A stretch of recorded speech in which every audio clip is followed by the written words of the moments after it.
This is your guide to using the Ex Deorum mod. This is mostly shown in Skyblocks and maybe Terraformacraft.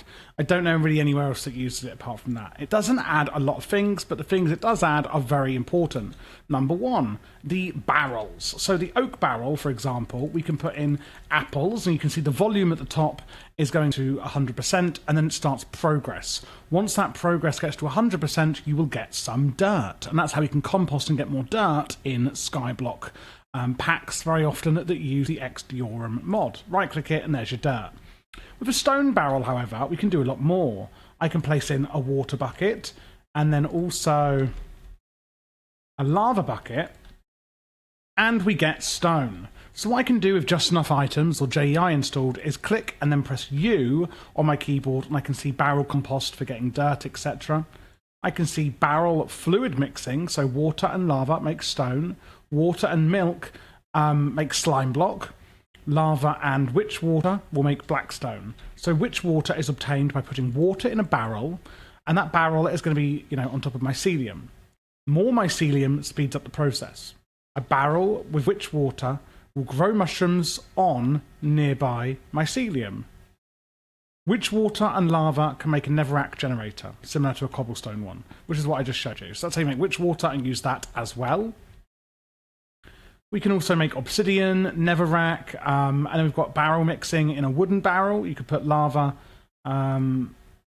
Sorry, that's barrel fluid mixing, and this is just normal barrel mixing. So lava and soul sand, for example, will make soul soil, clay, endstone, etc. you can make here. And then you have these as well, porcelain buckets. These are before you get iron, generally, porcelain. So the idea of porcelain is that you can make it with clay and bone meal, makes porcelain, which makes it into a bucket or a crucible, and then you can make that into a porcelain crucible, etc., which can be used to bucket things. We then have sieves. So sieves can be used on their own. For example, I can put dirt through this sieve, but as you can see, it doesn't work. That's because I need a mesh, a string mesh, a flint mesh, iron, etc. The higher the mesh, the better they are, and you can enchant them with fortune and or efficiency to increase the likelihood of drops and sifting speed, respectively. So let's put a netherite one in, because that's going to last the longest, and I can just right-click my dirt, and you can see again the progress is 0%. I keep pressing it, and the progress eventually gets to 100, and some drops will come out. And that's how you can basically sift for a lot of resources in a lot of skyblocks.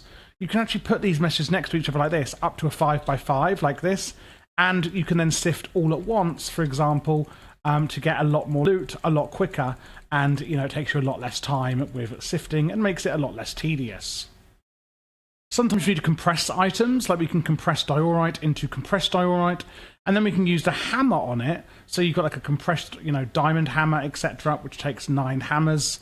And hammers can be used to hammer things. So you can see with that, you can then hit it into compressed diorite into gravel. So you just right-click it with the hammer, and you'll get compressed diorite will make 1 gravel. There's also a mechanical hammer, but that will require power in the form of forge energy, which is not provided by Ex Deorum. You'd have to get in another mod. There's also silkworms. They've got a 1 in 100 chance to drop from leaves when you harvest a leaf with a crook. Using a silkworm on a tree's leaves will infest them. So if I just get a silkworm, let's get an oak sapling. So if I right-click the silkworm, can you see here the colour of the leaf has changed? And it says progress 40, 50, and then at 100% it will say fully infested. And what is going to passively then happen is what you can see behind this leaf is that the next leaf is infested. And now this one is infested, and now this one is infested. And basically it will eventually take over the entire tree. So infested leaves can then be harvested for string, but do not drop saplings. So don't use this on the only tree you have, basically, is what it's saying. You can also cook the silkworm and eat it. And crooks, you've got a crook and a bone crook here that you can make. There's also watering cans that you can use, different durability ones. That can use to speed up saplings and crops, etc. that grow. We've also got iron ore chunks. When you are putting, let's say, gravel through, you've got a 10% chance to get iron ore. If you put compressed gravel, you then are going to get more, ores, etc. And if you use a better mesh, then you can get better ones. So you can see here that using a netherite mesh has a average output of 1.19 iron ore chunks, whereas a string mesh only has a 0.7 average output. So you get more the better mesh you use. And that's either in a compressed sieve, which is for compressed ones, or a sieve. So you can use compressed items to speed up your sieving as well. We've also got pebbles that we can get here, like a stone pebble or a diorite pebble. 4 of those pebbles make 1 diorite. So again, from sieving. And then you get grass seeds, etc. Again, these are all from sieving. And that's how you get those. And that is everything added by the Ex Deorum mod.